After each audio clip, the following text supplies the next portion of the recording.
Jeff Bezos' $10 billion Kuiper is dying. ULA just shocked everyone by failing spectacularly. 70 missions backed up, rockets breaking down mid-launch. Amazon deliberately snubbed SpaceX, but now they're secretly begging Elon for help. The leaked truth? Bezos might lose everything to the FCC deadline, but wait until you hear what SpaceX is demanding in return. Let's dive right in.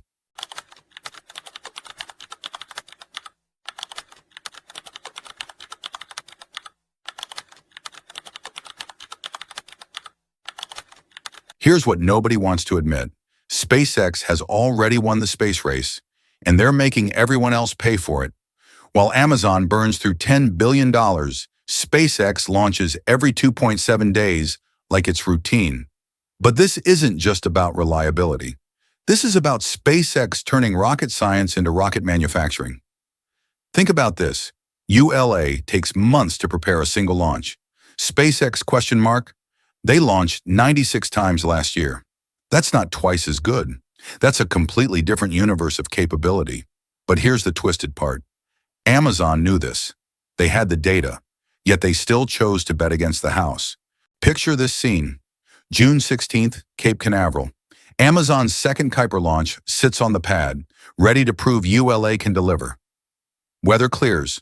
Countdown begins. Then, engineering failure. Gaseous nitrogen purge line overheating.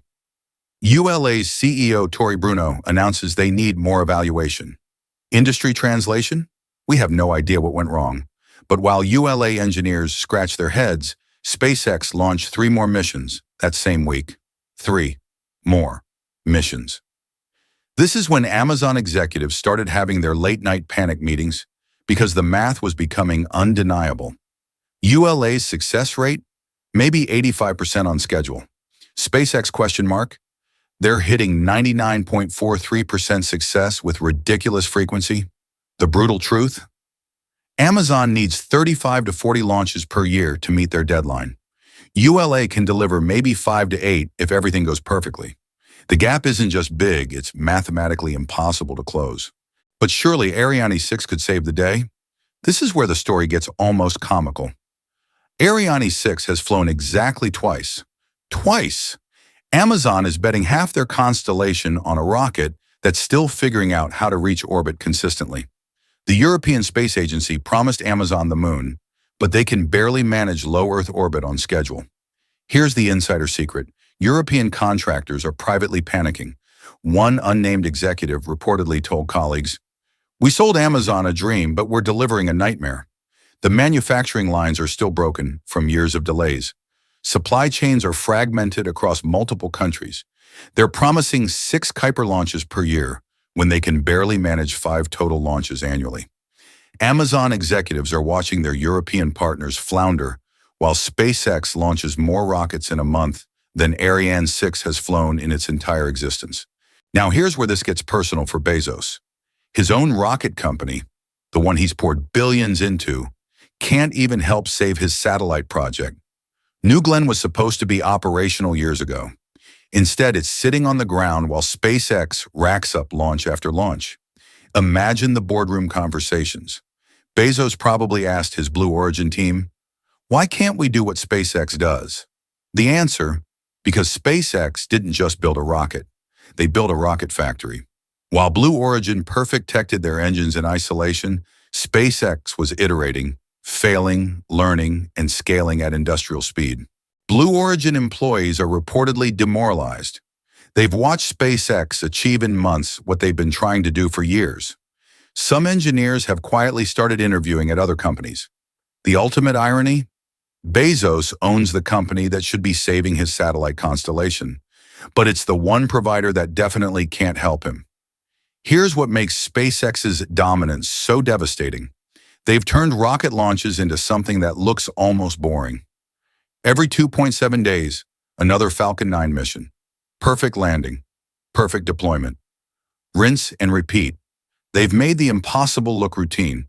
ULA celebrates when their rocket doesn't explode. SpaceX gets annoyed when landing isn't perfectly centered. But the real kicker, cost. Falcon 9 launches cost $62 million. ULA's Vulcan? $110 million. SpaceX isn't just faster and more reliable, they're literally half the price. Amazon is paying premium prices for inferior service while watching their competitor launch superior rockets for less money. It's like buying a horse-drawn carriage while Tesla offers free rides. But here's what industry insiders don't want you to know. SpaceX's real advantage isn't their engines or their landing technology, it's their manufacturing philosophy. While ULA handcrafts each rocket like a luxury car, SpaceX builds them like Toyota builds Corollas. Mass production, quality control, rapid iteration. They've applied automotive manufacturing principles to rocket science. Elon Musk's secret sauce? The best part is no part. The best process is no process. SpaceX's Raptor 3 engine looks like a skeleton compared to previous versions. They've removed thousands of components, integrated everything through 3D printing, and created engines that are simultaneously more powerful and simpler to build. ULA is still welding rockets together piece by piece. SpaceX is 3D printing integrated engine components that would take ULA months to assemble. But here's the leaked truth that's sending shockwaves through the industry. When Amazon quietly approached SpaceX for additional launches, the negotiations took a dramatic turn. SpaceX didn't just quote higher prices, they demanded something unprecedented. Brand new Falcon 9 boosters for every single Kuiper launch. No refurbished rockets, no cost savings, premium prices for premium hardware. Why would SpaceX do this? Industry sources suggest three theories. First, it's strategic warfare. By forcing Amazon to pay premium prices, SpaceX makes their own Starlink constellation look incredibly cost-effective by comparison. Second, it's quality control. SpaceX doesn't want any possibility of failure on Amazon launches. A single SpaceX failure helping their biggest competitor would be catastrophic for their reputation. Third, and this is the theory gaining traction, it's punishment. Musk is making Bezos pay for years of public criticism and competitive posturing. The price isn't just monetary, it's psychological. Meanwhile, Amazon's satellite factory in Kirkland is producing an almost absurd situation. They can build 5 satellites per day. That's 1,800 satellites per year. But they can only launch maybe 100 satellites annually with their current partners. Picture this, hundreds of completed Kuiper satellites worth $500,000 each, sitting in warehouses, gathering dust while Amazon's launch partners struggle with basic reliability. It's like having a Ferrari factory, but being forced to transport cars with horse-drawn wagons. Factory workers describe a surreal scene. Perfect satellites, tested and ready, stacked in storage areas with nowhere to go. Each delay costs Amazon millions in lost revenue potential. The FCC deadline isn't just bureaucratic paperwork, it's a corporate death sentence. Miss July 2026, and Amazon doesn't just lose their timeline, they lose their orbital slots permanently. But here's the truly devastating part. If Amazon fails, those prime frequencies and orbital positions get redistributed. Guess who's first in line to claim them? SpaceX could potentially expand Starlink into the exact orbital slots Amazon spent years securing. Bezos wouldn't just lose his satellite internet dream, he'd be handing it directly to his biggest rival on a silver platter. Amazon employees are reportedly splitting into factions. The loyalists still believe they can make the timeline work with ULA and Blue Origin. They point to promised improvements and eventual capability increases. The realists have run the numbers. They know Falcon 9 is the only rocket with sufficient reliability and launch cadence to save Kuiper, but suggesting dependence on SpaceX is career suicide in Bezos' Amazon. Leaked internal emails reveal heated discussions about swallowing our pride and accepting reality. Some executives are reportedly preparing detailed analyses showing that SpaceX is the only viable path forward. Wall Street is watching. Amazon's board is asking hard questions about the $10 billion investment. Shareholders are demanding explanations for why their satellite internet project is being delayed, while SpaceX's Starlink rapidly expands global coverage. The financial pressure is becoming unbearable. Amazon's cloud computing division is subsidizing Kuiper's development, but that can't continue indefinitely. Every delayed launch costs Amazon millions in opportunity costs. Some analysts are quietly discussing the possibility of a massive write-down if Amazon can't demonstrate meaningful progress toward the FCC deadline. But let's talk about why SpaceX is so impossibly far ahead. It's not just about rockets, it's about revolutionizing how rockets are built. SpaceX's Raptor 3 engine produces 280 tons of thrust while weighing 170 pounds less than previous versions. They've achieved this through integrated 3D printing, eliminating thousands of components, and implementing active cooling throughout the engine structure. ULA is still building engines like it's 1960. Individual components, multiple flanges, complex assembly processes. SpaceX builds engines like it's 2030, integrated, simplified, mass-producible. The technological gap isn't just significant, it's generational. ULA is driving horse-drawn carriages while SpaceX operates jet aircraft. Industry sources suggest Amazon faces an impossible decision within the next 3 months. They can either request an FCC deadline extension, a public admission of failure that would crater stock prices and investor confidence, or massively expand their SpaceX contract, effectively admitting that their entire launch strategy was wrong and that they need their biggest rival to save their most important project. The extension route looks increasingly impossible. The FCC has made it clear they won't tolerate indefinite delays. Other companies are lined up for those orbital slots. That leaves only one path: Elon Musk's doorstep. But here's the final twist that makes this story absolutely incredible. SpaceX might be demanding more than just premium prices for new boosters. Leaked negotiation details suggest SpaceX is considering additional conditions: priority scheduling that could bump other customers, exclusive technical data sharing, and potentially even joint mission planning. In other words, Amazon might have to give SpaceX unprecedented access to their satellite deployment strategy. They'd be paying their biggest competitor premium prices while sharing their most sensitive technical information. The man who excluded SpaceX from the original contract competition might end up giving them everything they wanted, and more, just to save his failing project. Bezos built Amazon by being ruthlessly efficient and cost-conscious. Now he's facing the possibility of paying premium prices to his biggest rival while handing over competitive intelligence just to keep his satellite dreams alive. The second richest person on Earth, brought to his knees by the simple reality that sometimes the best solution is the one you most want to avoid. So here we are, the second richest man on Earth, forced to depend on his biggest rival just to keep his dreams alive. Amazon's $10 billion gamble has become SpaceX's ultimate victory lap. But this story is bigger than just Bezos versus Musk.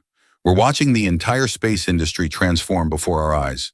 SpaceX hasn't just built better rockets. They've redefined what's possible when you treat space like a manufacturing problem instead of a research project. The real question isn't whether Amazon will survive this crisis. It's what happens next. Will other companies learn from Amazon's mistakes? Or will they keep betting against the house that never loses? And here's what keeps me up at night thinking about this. If SpaceX can rescue a $10 billion project from their biggest competitor, what exactly are they planning next? Because something tells me Kuiper is just the beginning. What do you think? Is this the end of traditional aerospace, or just another chapter in the space race? Drop your thoughts below. I read every single comment. And if you want to stay ahead of the next space industry earthquake, hit that subscribe button. Trust me, you won't want to miss what's coming next.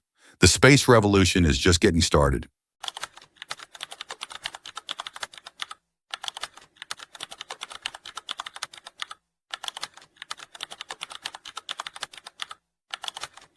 NASA's $150 billion space station is collapsing. Toxic leaks, cracks everywhere, astronauts literally hiding from fumes. Then Elon drops this bombshell. One Starship holds more space than the entire ISS for $10 million. NASA's cutting budgets while SpaceX builds orbital cities. Is this the end of government space programs forever? Let's dive right in.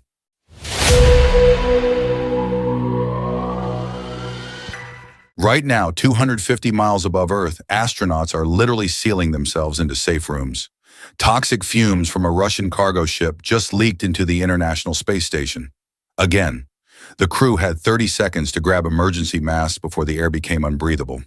But here's what NASA isn't telling you. This isn't an accident anymore. It's a pattern. The Zvezda module has been leaking since 2019. Engineers can't figure out if it's stress fractures or failed welds. And here's the terrifying part. This isn't some storage closet. This is the life support headquarters. Everything keeping humans alive in space runs through this cracking, leaking module. How did we get here? The ISS is running on 1980s technology. Your smartphone has more computing power than the systems keeping astronauts alive. It's like trying to stream Netflix on Windows 95. Except when this crashes, people die. And NASA's solution? Patch it with space duct tape and hope for the best. But while they're playing maintenance crew to a dying station, something earth-shattering just happened in Texas. Picture this scene. NASA engineers who spent their entire careers building the ISS, sitting in a conference room, watching SpaceX presentations about Starship. The numbers on the screen didn't make sense. They checked them twice, 3 times. One Starship, 1,000 cubic meters of space. The entire ISS, 935 cubic meters. Launch cost for one Starship, $10 million. Total cost of the ISS, $150 billion. Can you imagine that moment? Watching your life's work become instantly obsolete. It's like master carriage builders seeing their first automobile. The game didn't just change, it ended. But wait, there's more. And this is where it gets absolutely insane. Remember when NASA said full-flow stage combustion was impossible? Too complex, too dangerous, too expensive. Russian engineers tried it for decades. They failed. American engineers called it a fool's errand. Then SpaceX walked into the room with Raptor 3. This engine produces 280 tons of thrust. That's 100,000 pounds more than Raptor 2. But here's the kicker. It weighs 170 pounds less. How is that even possible? It's like making a Ferrari faster by removing the engine block. The secret? SpaceX eliminated 1,000 external parts. 1,000. They didn't just redesign the engine, they reimagined what an engine could be. While NASA patches leaks with billion-dollar Band-Aids, SpaceX is printing rocket engines with metal 3D printers. And the efficiency? 350 seconds specific impulse. That's only 10 seconds behind the legendary RS-25 that powers